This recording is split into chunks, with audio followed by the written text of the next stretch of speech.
Olive found herself outside a shiny black door with the number 10 on it. There were lots of people shouting and taking photos. Prime Minister! Prime Minister! What's a Prime Minister? Olive asked the policeman. Well, our Prime Minister runs this country, the United Kingdom. He replied. They're in charge of all sorts of important stuff, like building houses and roads, or whether we have to learn history in school. Oh, sounds like an important job. And who are all these people? Journalists. They report everything the Prime Minister says and does and puts it in the news. Yes, we will build more roads. No, we won't be going into space next year. Ah, you must be my new advisor. Come inside. Olive was suddenly bustled inside, away from the noisy journalist. Hello, I'm Olive. Said Olive.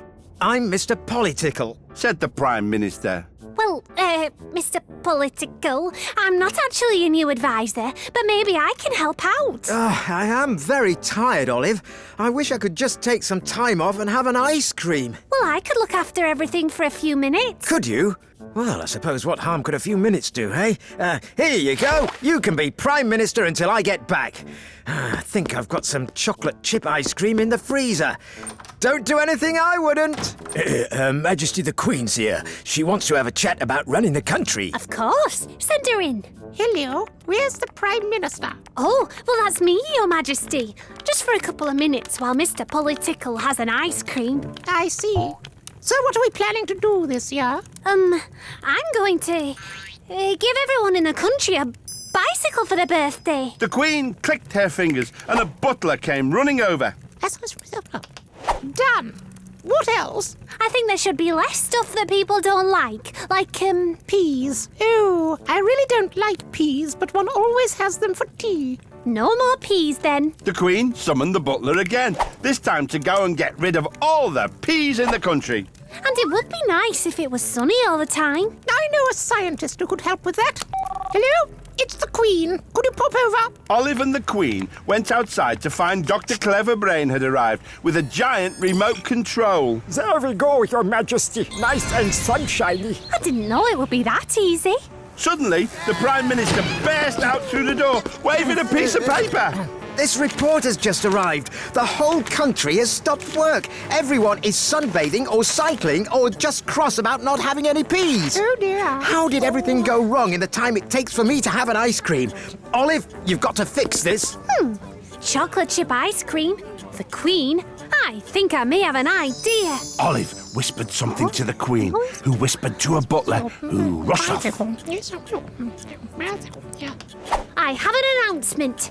There's going to be free chocolate chip ice cream in every office. And I rather like chocolate chip ice cream. Toodaloo. See?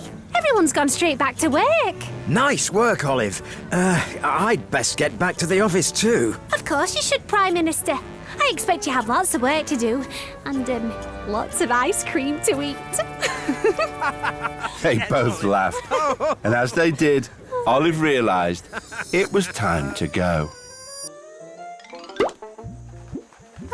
Typical Olive, daydreaming again. Said her mum. Heck, actually, I've been very busy being Prime Minister. Your head's been in the sand too long, dear. Said Olive's dad. Her little brother laughed.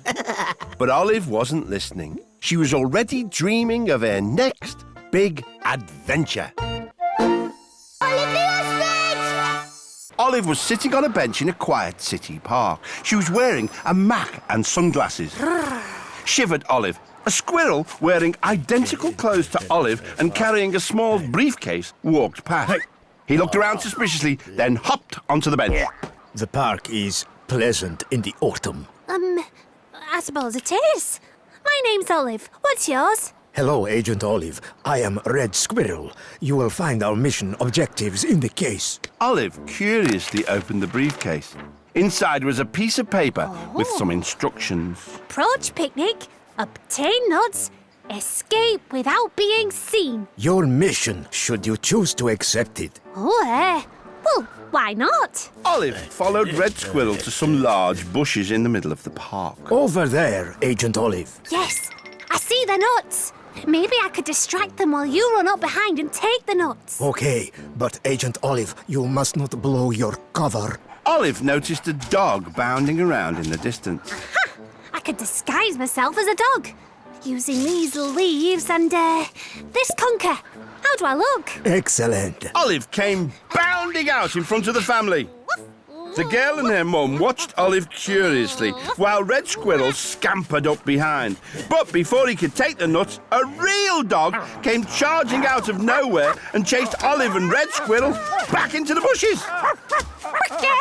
Watch out! Okay. We need a plan B. Olive looked around and spotted an old kite stuck in a hedge. I know. It's a windy day today.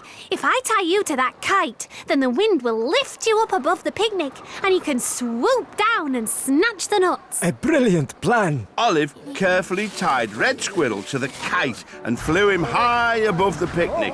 But just as he was about to dive, a strong gust of wind came and blew him up into a tree. Olive climbed up to untangle him. Don't worry. I'll have you free in no time. Then Olive noticed something. The picnic was directly below them, and so were the nuts. A kite string? A tree? I think I may have an idea. Olive made a little harness from the string and tied it round Red Squirrel. Okay, just need to lower you down. This plan cannot fail. She started lowering Red Squirrel down towards the picnic. When he was low enough, Red Squirrel reached out and grabbed the nuts. Olive began slowly pulling him back up, but then the little girl spotted him. Squirrel! Squirrel! Code Red, Olive, abort! Olive jumped and accidentally let go of the string. Red Squirrel came crashing down, dropping the bag of nuts.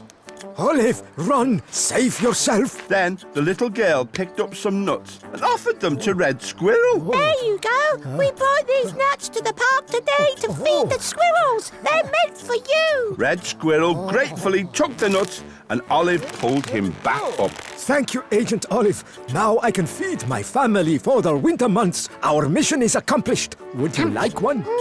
Delicious. You'd have to be nuts not to like these. They both laughed. And as they did, Olive realised it was time to go.